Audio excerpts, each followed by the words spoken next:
ஒரு நிமிஷம் கூட நெகட்டிவ் தாட்டே இல்லாம உங்க ட்ரீம் மேல உங்களால அன்ஷேக்கபிள் ஃபெய்த் வைக்க முடியுமா? நான் வச்சேன். அதுதான் நான் வச்சிருக்க என்னோட கார்ஸ், என்னோட லைஃப் ஸ்டைல், என்னோட கிளைண்ட்ஸ் எல்லாத்தையுமே எனக்கு கொடுத்துச்சு.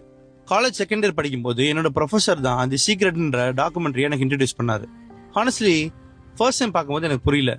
ஆனா நான் விடல. திரும்ப திரும்ப பார்த்தேன், ரிசர்ச் பண்ணேன். அப்பதான் புரிஞ்சுது, universe doesn't give you what you want, it gives what you are அப்படின்றது. மேனிஃபெஸ்டேஷன்ல நானும் கத்துக்கிட்ட மிகப்பெரிய லெசன் இதுதான்.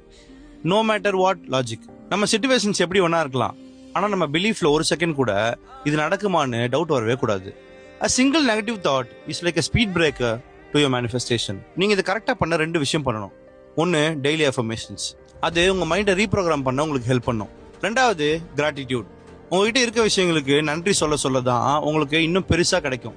என்னோட ஃப்ரெண்டு லைஃப்ல இது எப்படி ஒர்க் ஆச்சுன்றத லைவா பார்த்தப்பதான் இது வெறும் கோயின்சிடன்ஸ் இல்ல, சயின்ஸ்னு புரிஞ்சுது. அதை பத்தி பார்ட் 2ல சொல்றேன்.